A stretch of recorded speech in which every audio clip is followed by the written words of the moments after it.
মা, যেই গরম পড়ছে আপনার এসিও তো আজকে কাজ হইতেছে না। ওইটা কত করেন, একটা আনন্দ করি গরমটার ভিতরে। কৌতুক কইলে ভাল লাগবো।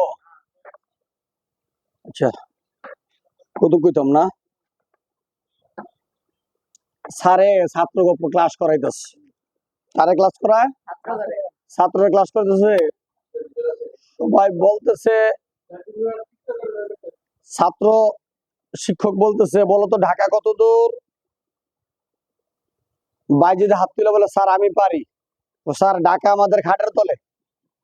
ও কি আবল তাবল বলতেছে? না স্যার আমি সত্যিই বলতেছি। আমাদের বাড়িওয়ালা যখন স্যার ভাড়া নিতে আসে, তখন আম্মু বলে আব্বু ঢাকা গেছে, তখন তো আব্বু খাটের নিচে লুকিয়ে রাখে।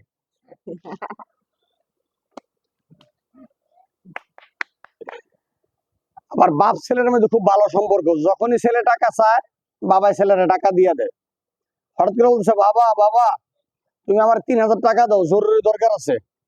তো বাবা বলতেছে, আমার মানি ব্যাগে আছে, নিয়ে যা। তো ছেলে অবাক হয়ে বললো, বাবা আমি যে তোমার এত জ্বালাই, তোমার কাছ থেকে এত টাকা পয়সা নেই, তুমি কোনো সময় রাগ করো না, তুমি কত ভালো। বাবা রাগ করবো কেন, এই টাকা তো ঘুরে আবার আমার কাছে আসে। ও বাবা কিভাবে? ও তুই ফেসবুকে প্রেম করে যে মেয়েরা টাকা পাঠাস, ওইটা তো আমার ফেক আইডি।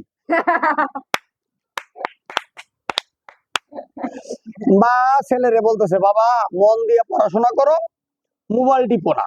ছেলে বলতেছে, মা মোবাইল টিপবো কি করে, আমার কাছে তো মোবাইল নাই। বাবা তোর বইয়ের ভিতরে কিসের বাতি জ্বলতেছে? মা ওটা জ্ঞানের বাতি, জ্ঞানের বাতি। বিভিন্ন টেনশনে রাতে আমার ঘুম আসে না। কাল রাতে মোবাইলে চার্জ চলে গেছে, মোবাইলটা উঠে চার্জে বিরক্ত লাগতেছে, আর ভালো লাগলো না, 10টার সময় ঘুমাই গেলাম। তো নর্মালি আমি রাতের 3টায় ঘুমাই। তো ঘুম থেকে উঠে সকালে দেখি আমি হাসপাতালে। কেন?